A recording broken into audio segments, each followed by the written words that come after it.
Hello दोस्तों, नमस्कार। मैं हूँ Rashmi, MEd gold medalist, NET qualify. एक बार फिर से मेरे चैनल एजुकेशन विद रश्मि में आप सबका स्वागत है।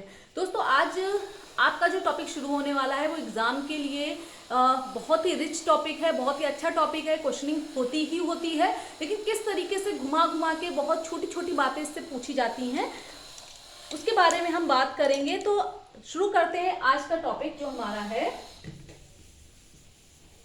जिस पर हम बात करने वाले हैं। आज का टॉपिक है व्यक्तित्व का मापन। व्यक्तित्व का मापन यानी कि मेजरमेंट ऑफ पर्सनालिटी। ठीक है, व्यक्तित्व का मापन। ठीक, अब इसमें बहुत सारे किस तरीके से व्यक्तित्व का मापन किया जाता है, कौन कौन से टेस्ट यूज करेंगे हम, कौन कौन से परीक्षण लगाएंगे, किस तरीके से उनका एप्लीकेशन होगा, इन सब के बारे में हम बात करेंगे। तो व्यक्तित्व का जो मापन है वो 3 तरीके से किया जाता है, 3 विधियों के माध्यम से किया जाता है। सबसे पहले आत्मनिष्ठ विधि, आत्मनिष्ठ विधि। सेकेंड नंबर पर है वस्तुनिष्ठ विधि।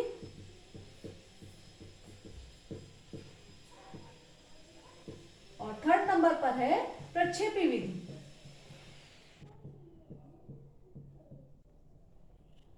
विधियां यहां पर लिखी, ठीक है, क्योंकि कई सारे इसमें है पॉइंट। ठीक, अब हम बात करेंगे इन तीनों के बारे में। एग्जाम में अच्छी खासी क्वेश्चनिंग होती है। ठीक, और सबसे जो इंपॉर्टेंट की बात की जाए, जो इसमें थर्ड नंबर है प्रक्षेपी मेथड या फिर प्रोजेक्टिव मेथड जो है, इसके बारे में जितने मेथड है उनमें क्वेश्चनिंग होती ही होती है। ठीक, अब हम बात करते हैं आत्मनिष्ठ विधियों की। ठीक है, सबसे पहले तो हम बात करेंगे कि आत्मनिष्ठ विधियां होती क्या हैं। तो ये जो विधियां हैं, ठीक है, जब ये विधियां अप्लाई की जाती हैं तो जो निर्णायक होते हैं, यानी कि जो निर्णय लेने वाले होते हैं इस विधि में, उनके जो खुद के विचार होते हैं, उनकी खुद की पसंद नापसंद, या फिर कह लीजिए कि उनकी रुचि क्या है, उनके पूरी की पूरी विचारधारा क्या है उसका, ठीक है, उनकी पूरी की पूरी विचारधारा का मापन परिणामों पर सीधा प्रभाव पड़ता है। ठीक है, और यही एग्जाम में क्वेश्चन पूछा जाता है कि जब अध्ययनकर्ता की रुचियों का, उसकी पसंद का, नापसंद का, इच्छाओं का, उसकी विचारधारा का सीधा सीधा असर किस पे पड़ता है, रिजल्ट पर पड़ता है, मापन के रिजल्ट पर पड़ता है, तो वो कौन सी विधियां होती हैं, वो आत्मनिष्ठ विधियां होती हैं, या फिर कह लीजिए कि सब्जेक्टिव मेथड होते हैं। पहला तो पॉइंट ये पूरा का पूरा आप नोट कर लीजिए, परिणामों पर सीधा प्रभाव। ठीक है, ये क्वेश्चन हो गया। दूसरा क्वेश्चन पूछा जाता है इनके नाम के बारे में। तो इसमें जीवन इतिहास विधि, ठीक है, कौन कौन सी विधियां आती है, जीवन इतिहास विधि, साक्षात्कार विधि, प्रश्नावली विधि, ठीक है, और 4 नंबर पर है अवलोकन विधि। अवलोकन विधि, ठीक है, ये हो गया आपका case history, interview method, questioner method और ऑब्जर्वेशन मेथड। ठीक है, ये चारों की चारों विधियां जो हैं, ये आपकी मनोविज्ञान की विधियों में भी हैं, फिर आपकी व्यक्तित्व के मापन की जो आत्मनिष्ठ विधियां हैं उनमें भी ये सम्मिलित हैं। और ये जब आप रिसर्च का पार्ट पढ़ेंगे वहां पर भी इन विधियों के बारे में आप बताया जाएगा। और इन विधियों के बारे में डिटेल में पूरा पूरा वीडियो बनाकर मैं पहले ही डाल चुकी हूं, और लिंक जो है वीडियो का वो डिस्क्रिप्शन में ऐड कर दूंगी। इन विधियों के बारे में कहाँ से क्वेश्चनिंग होती है, किस तरीके से क्वेश्चनिंग होती है, पूरा का पूरा मैंने पहले ही आपको बता रखा है। नहीं देखा है तो आप लिंक को खोलिए और उस वीडियो को जाकर पहले देखिए। ठीक है, अब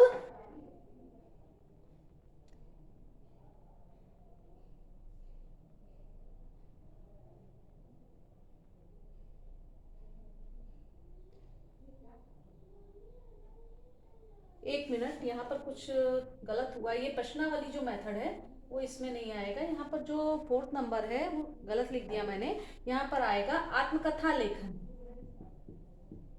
आत्मकथा लेखन विधि। ठीक है, यहाँ पर आ जाएगा आत्मकथा लेखन विधि या ऑटोबायोग्राफी या फिर सेल्फ हिस्ट्री मेथड। ठीक है, सेल्फ हिस्ट्री मेथड या फिर ऑटोबायोग्राफी मेथड। ठीक, ये चारों के चारों आप नाम लिख लीजिए। ठीक, अब आ जाते हैं हम वस्तुनिष्ठ विधियों पर। जस्ट इसका अपोजिट कर दीजिए कि अध्ययनकर्ता का कि स्वयं की रुचियों, स्वयं की उसकी जो कह लीजिए कि पसंद का, नापसंद का, उसकी आदतों का, उसकी व्यवहार का परिणामों पर कोई प्रभाव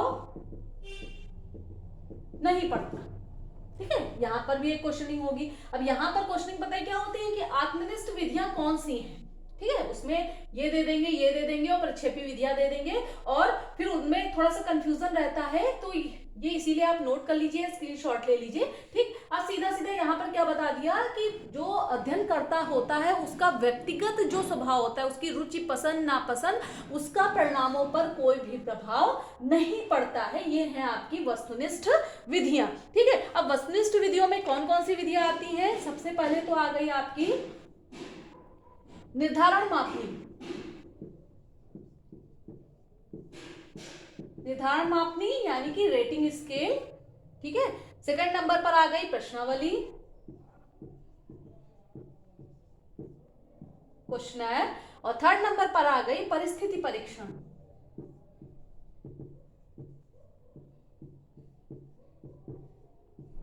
परिस्थिति परीक्षण। ठीक है, ये तीनों वस्तुनिष्ठ विधियों की अगर बात की जाएगी, व्यक्तित्व मापन की वस्तुनिष्ठ विधियों में कौन कौन सी आती हैं, तो ये तीन उसमें आएंगी। और इसमें भी प्रश्नावली विधि की पूरे डिटेल वीडियो पहले से पड़ी हुई है चैनल पर, आपको लिंक मिल जाएगा, आप उसको देख लीजिए। ठीक, अब इसमें दो रह गई, एक तो रेटिंग स्केल और दूसरा सिचुएशनल टेस्ट। ठीक है, कि इन दोनों के बारे में हम बात करेंगे।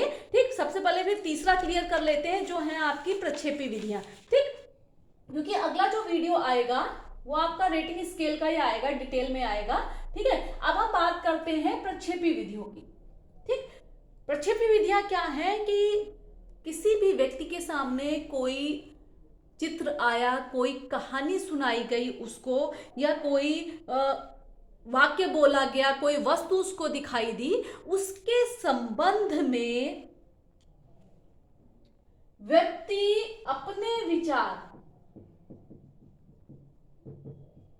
विचार प्रस्तुत करता है। ठीक है, और क्या करता है उनके संबंध में, जैसे कि बहुत सारे लोग इकट्ठा होते हैं तो कोई अपनी आप बीती बता रहा है, कोई बता रहा है कि अरे मेरे साथ ऐसा हुआ। जैसे आप कोरोना का ही टाइम ले लीजिए, तो कोई बताता है मेरे साथ ऐसा हुआ, वैसा हुआ। लोग क्या करते हैं कि उन चीजों के बारे में जो उनके अपने अनुभव होते हैं, जो अपना उनका एक्सपीरियंस होता है, और क्या करते हैं, लेकिन वो अनजाने, उनको नहीं पता। ठीक है, यहाँ पर जिसके ऊपर टेस्ट किया जा रहा है उसको पता नहीं होता कि उसके साथ हो क्या रहा है, लेकिन अनजाने ढंग से हम अपने जो हमारे अनकॉन्शियसनेस में यानी अचेतन में जो भी विचार होते हैं, जैसे कोई जैसे कि कोई फिल्म देखी, ठीक है, तो अंदाजा लगाने लगते हैं कि अरे आगे ऐसा होगा। ठीक है, आगे ऐसा होगा। कोई पिक्चर देखी, अरे आगे ऐसी पिक्चर आ सकती है। ठीक है, तो क्या करते हैं कि हम अपने विचार अनजाने ढंग से प्रस्तुत करते हैं, जिससे हमारे व्यक्तित्व का क्या किया जा सकता है, आकलन किया जा सकता है। ठीक है, अब जो प्रोजेक्टिव मेथड है, इसमें जो इनके प्रकार हैं, तो सबसे पहले है साहचर्य तकनीक।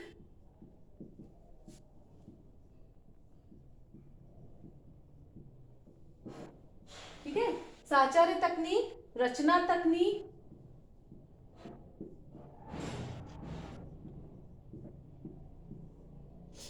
पूर्ति तकनीक,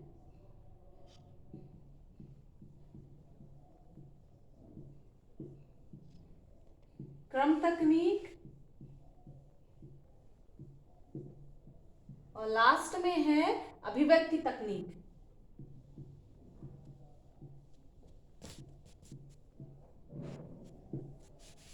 ठीक है, इनको आप नोट कर लीजिए, क्योंकि क्वेश्चनिंग एग्जाम में यहां से भी हुई है। जो आपने इसमें पढ़ने वाले हैं, टीएटी, सीएटी,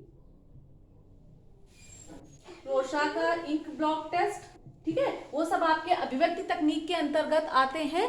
तो यहाँ पर आपके कितने पॉइंट आ गए, यहाँ पर प्रक्षेपी विधियों के अंतर्गत 5 तरीके की तकनीकियां हैं, जो सबसे पहले साहचर्य तकनीक है, फिर रचना तकनीक, पूर्ति तकनीक, क्रम तकनीक और अभिव्यक्ति तकनीक, ठीक, यानी कि एसोसिएशन टेक्निक, रचना यानी construction, completion, ordering and last में एक्सप्रेशन टेक्निक, ठीक है। तो इनके बारे में इनको लिखने का यहाँ पर सिर्फ और सिर्फ मतलब इतना था कि आप जो पिछला इससे जस्ट पहले का जो पीजीटी का यूपी पीजीटी का जो एग्जाम हुआ है उसमें यहाँ से एक क्वेश्चन पूछा गया था कि जो ये रोशा इंक ब्लॉक टेस्ट है ये कौन सी तकनीक के अंतर्गत आता है। वहां पर इन्होंने इनमें से 4 पॉइंट दिए थे और उनमें से एक टिक करना था, यानी कि ये एक्सप्रेशन टेक्निक यानी कि अभिव्यक्ति तकनीक के अंतर्गत आता है, ठीक है। इसीलिए इसको यहाँ पर लिख दिया है और इसको आप लिख लीजिए और याद कर लीजिए। और ये जो पोर्शन है, एक तो जो सेकंड नंबर का आपकी वस्तुनिष्ठ विधियों में क्या बताया था, एक तो रेटिंग स्केल के बारे में, एक सिचुएशनल जो टेस्ट होते हैं उनके बारे में, तो उन दोनों के बारे में डिटेल में अध्ययन करेंगे। उसके बाद हम डिटेल में आ जाएंगे सीधा सीधा प्रोजेक्टिव मेथड या फिर प्रक्षेपी विधियों पर। बहुत अच्छी क्वेश्चनिंग होती है, TAT ink blot test important है और एक एक क्वेश्चन लेकर चलेंगे, तभी क्या होगा कि एग्जाम में आप सफल हो पाएंगे। तो आज ये थोड़ा सा इंट्रोडक्शन था जो आपको क्लियर कर दिया है, वो इसलिए क्लियर कर दिया है ताकि जब एक एक के बारे में बात हो तो आपको कंफ्यूजन ना हो कि ये एक एक के बारे में क्यों बात हो रही, कैसे बात हो रही है। तो आज के लिए बस इतना ही। उम्मीद करती हूँ कि जो भी ये तकनीकी या विधियों के बारे में हम बात कर रहे हैं या आगे करने वाले हैं, आप लोग मन लगाकर पढ़िए, एग्जाम के दृष्टिकोण से बहुत ही ज़्यादा इम्पोर्टेंट है। और वीडियो को लाइक करना ना भूलें, शेयर करना ना भूलें और बेल आइकन जरूर प्रेस करें ताकि नोटिफिकेशन जल्दी से जल्दी आप तक पहुंच जाए। आज के लिए बस इतना ही, साथ में बने रहिए, धन्यवाद।